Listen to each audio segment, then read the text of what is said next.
आप सभी का एक बार मैं फिर अपने चैनल पर हार्दिक स्वागत, वंदन और अभिनंदन करता हूं। आज आप सबको हम वर्ण के अंतर्गत वर्ण क्या अगर कहा जाए तो छंद के अंतर्गत वर्णिक छंद बताएंगे। वर्ण तो आपको हम पहले ही बता चुके हैं। आज आप सबको हम वर्णिक छंद बताएंगे। और वर्णिक छंद में कितने छंद होते हैं, एक एक करके जितने भी इंपॉर्टेंट छंद हैं आपके सिलेबस में, खास करके हाई स्कूल और इंटरमीडिएट की परीक्षा में, वो सभी छंद आपको हम बताएंगे।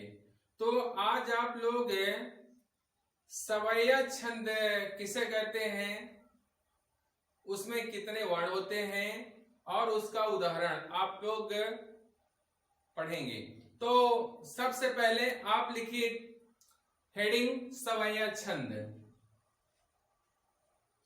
तो हेडिंग आप लोग लिखिए सवैया, सवैया।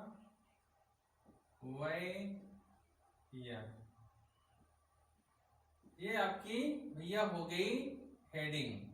अब इसका मतलब ये होता है, हाँ, अगर आप लिखना चाहें तो आगे सवैया और छंद भी लिख सकते हैं। इसका मतलब ये होता है कि सवैया किसे कहते हैं या सवैया छंद किसे कहते हैं।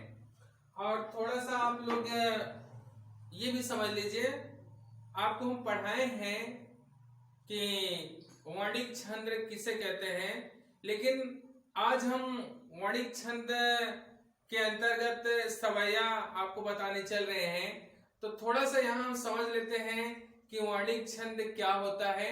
तो वर्णिक छंद वे छंद होते हैं जिसमें वर्णों की संख्या निश्चित होती है और वर्णों की ही गिनती की जाती है, यानी कि मात्राओं की गिनती नहीं की जाती है, सिर्फ वर्णों की गिनती की जाती है। उसे हम वर्णिक छंद कहते हैं। तो अब सवैया छंद की परिभाषा क्या है, इसको हम लिखने चल रहे हैं और आप लोग अच्छे से समझें। तो यह वर्णिक छंद है, इसको आप लिखिए, यह वर्णिक छंद है, यह वर्णिक छंद है। पहला पॉइंट ये है कि सवैया एक वर्णिक छंद है। और क्या लिखेंगे इसमें, दूसरा इंपॉर्टेंट पॉइंट क्या है, इसमें वर्णों की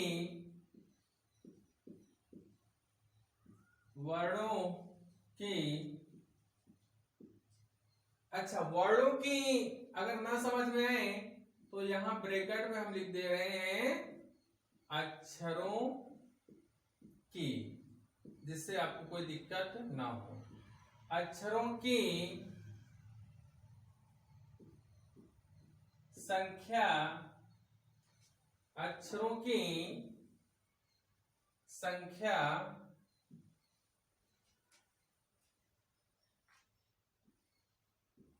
अक्षरों की संख्या निश्चित होती है।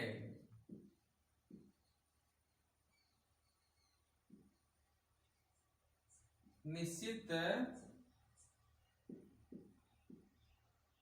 होती है। यह वर्णिक छंद है।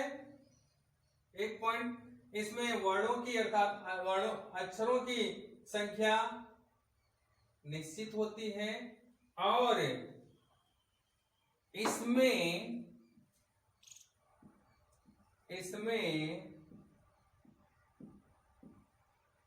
22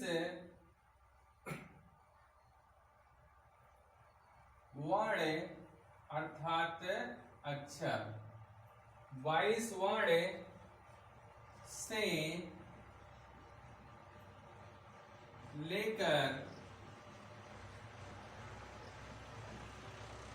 26 वर्ण 26 वर्ण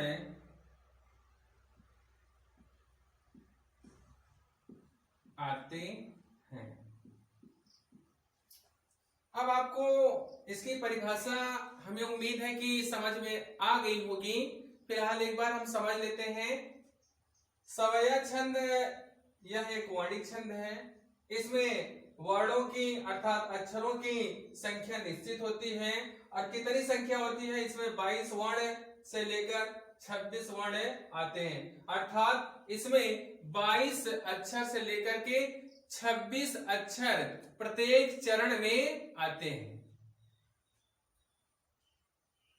अगर यहाँ इतना ना समझ में आए तो यहाँ पर एक शब्द हम और लिख देते हैं। इसमें 22 वर्ण से लेकर 26 वर्ण प्रत्येक चरण में होते हैं या आते हैं। कोई दिक्कत नहीं भैया, आप लोग अच्छे से समझें। तो ये इसकी परिभाषा हो गई। उम्मीद कर रहे हैं कि आप सबके समझ में आया होगा। अब इसका हम उदाहरण आपको बता दें जिससे कि आपके समझ में आसानी से आ जाए। इसका उदाहरण है, आप लोग हेडिंग लिख लीजिए उदाहरण। इसका उदाहरण है शीश पगा न झगा तन पे प्रभु जाने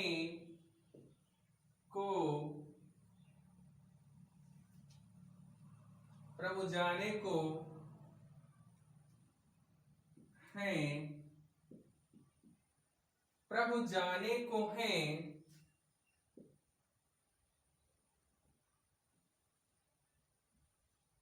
बसे के ही ग्रामा। शीश पगा न झगा तन पे प्रभु जाने को हैं। जाने को आही रहेगा भैया। जाने को आही बसे कहीं ग्रामा। ये आपका पहला चरण हो गया। और दूसरा है, ध्यान दीजिए, दूसरा चरण है पूछत दीन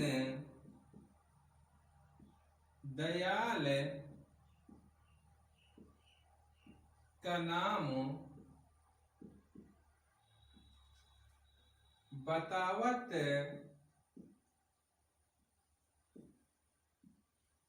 आपन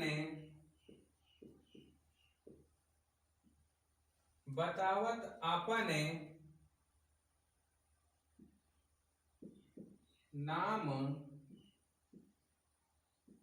सुदामा। ये आपका दूसरा चरण हो गया। तो पहला चरण है शीश पगाना झगा तन पे प्रभु जाने को आही बसे के ग्रामा। और दूसरा चरण है पूछत दीन दयाल का धाम। पूछत दीन दयाल का धाम बता। पूछत दीन दयाल का धाम, धाम यहां रहेगा। बतावत आपन नाम सुदामा। अब ध्यान दीजिए आप लोग, परिभाषा में हम क्या लिखे हैं कि इसमें 22 वर्ण से लेकर 26 वर्ण होते हैं। तो वही चीज यहां पर हम देख लेते हैं कि इसमें कम से कम 22 वर्ण होने चाहिए, अधिकतम 26 वर्ण होने चाहिए, तभी ये हमारा सवैया की परिभाषा और उदाहरण माना जाएगा। ध्यान दीजिए, इसको आप समझिए। अब इस पे हम गिनती करते हैं वर्ण की मात्रा की, नहीं भैया, वर्ण की। वर्ण माने अक्षर, वर्ण माने क्या होता है, अक्षर। ठीक है, आप चाहे वर्ण कहिए चाहे अक्षर कहिए, आपको आसानी के लिए हम वर्ण को अक्षर लिख दिए हैं ब्रैकेट में, जिससे कि आपको कोई दिक्कत ना हो। देखिए यहां पर एक वर्ण है, यहां भी एक वर्ण है। अब सब मात्रा नहीं गिन रहे भैया, वर्ण, यहां एक एक एक एक, यहां भी एक, यहां भी एक, यहां भी एक, यहां भी एक, यहां भी एक, यहां भी एक। अब मात्रा चाहे छोटी हो या बड़ी हो उससे मतलब नहीं, हमें अक्षर से मतलब है। एक एक एक एक एक, यहां भी एक और यहां भी एक, यहां भी एक और यहां भी एक, यहां भी एक और यहां।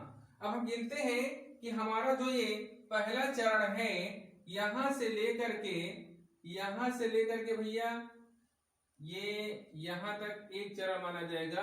इसमें कितने अक्षर हैं, तो अब हम गिनते हैं, जो भी हम चिन्ह लगाए हैं उसके अनुसार। 1 2 3 4 5 6 7 8 9 10 11 12 13 14 15 16 17 18 19 20 21 22 23। तो हमारा अगर बात करें कि पहले चरण में कितने अक्षर हैं, तो 23। ठीक है, फिर से एक बार गिन लेते हैं। 1 2 3 4 5 6 7 8 9 10 11 12 13 14 15 16 17 18 19 20 21 22 23। 23 वर्ण हमारे हो गए पहले चरण में। अब इसी तरह हम दूसरा चरण भी गिन लें।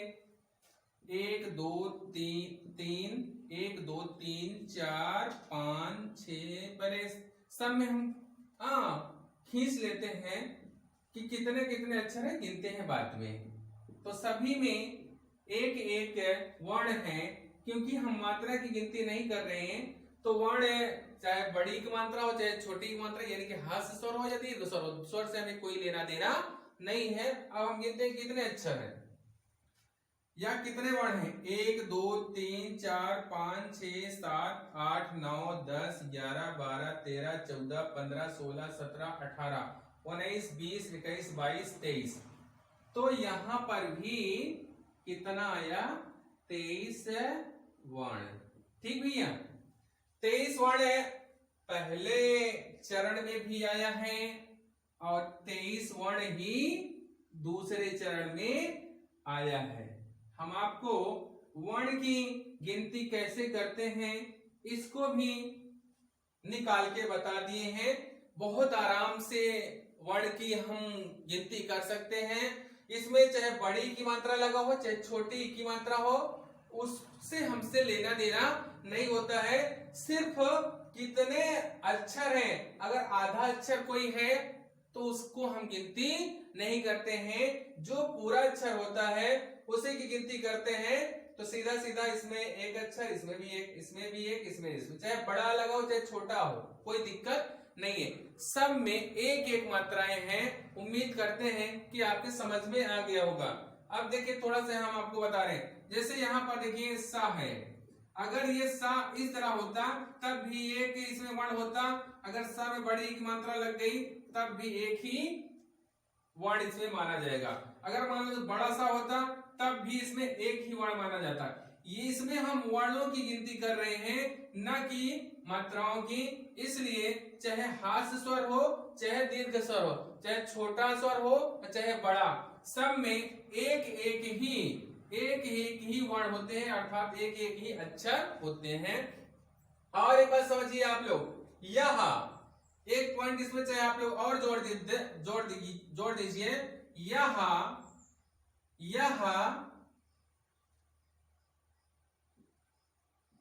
सवय की बात हो रही, यह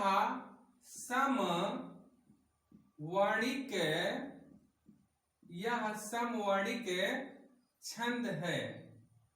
अब इसका मतलब भैया ये होता है कि इसके जितने भी चरण होते हैं सभी चरण में एक समान वर्ण होते हैं। जैसे यहाँ 23 वर्ण है तो यहाँ भी भैया 23 वर्ण है, दोनों में एक समान है।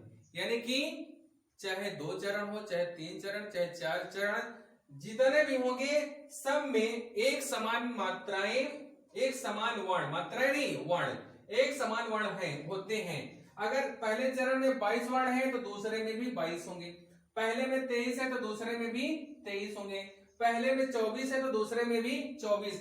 इसमें हो कितने सकते हैं? कम से कम 22 वर्ण होंगे और अधिकतम 26 वर्ण होंगे। ये आपका परिभाषा है और उदाहरण है।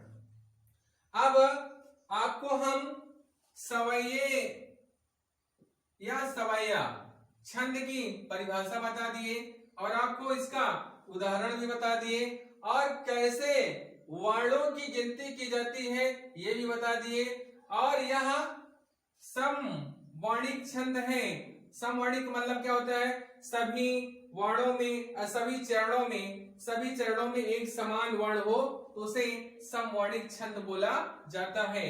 तो सभी चीजें आपको बता दी गई हैं और हम उम्मीद करते हैं कि आपके समझ में आया होगा। यदि आपके समझ में ना आया हो तो आपसे निवेदन है कि आप हमें कमेंट करिए, आपके कमेंट का उत्तर हम जरूर देंगे। और एक बात आप लोग ध्यान दीजिए, ये जो छंद हैं, सवैया छंद, ये बहुत ही इंपॉर्टेंट है। खास करके जो लोग इंटरमीडिएट में हैं, जो लोग इंटरमीडिएट की परीक्षा इस समय यूपी बोर्ड की देंगे, उनके लिए यह बहुत इंपॉर्टेंट है। और कई बार यह बोर्ड परीक्षा में आ चुका है। तो जितने भी इंटरमीडिएट के स्टूडेंट हैं वो लोग इस प्रश्न की परिभाषा और इसका उदाहरण अच्छे से याद कर लेंगे, जिससे कि आपको परीक्षा में किसी प्रकार की कोई दिक्कत ना हो। और आप लोग इसे अपने कॉपी पर नोट कर लीजिए और खूब अच्छी तरह से याद कर लीजिए, समझ लीजिए, जिससे कि आपको कहीं पर भी कोई भी पूछता है कि सवैया छंद किसे कहते हैं, इसकी परिभाषा बताइए या इसका उदाहरण बताइए, इसमें कितने वर्ण होते हैं या कैसा छंद है, तो आप लोग आसानी से बता लेंगे। और यह वीडियो कैसे लगा आप लोग हमें जरूर कमेंट करके लिखें। और आप सबसे भैया एक छोटी सी रिक्वेस्ट है कि आप लोग हमारे वीडियो को शुरू से लेकर के अंत तक देखें, अपने दोस्तों के पास शेयर करें, सब्सक्राइब करें और ज्यादा से ज्यादा वीडियो देखने के लिए अपने दोस्तों को भी प्रेरित करें। और मैं एक बार फिर आप सबको अपना वीडियो देखने के लिए बहुत बहुत धन्यवाद देता हूं।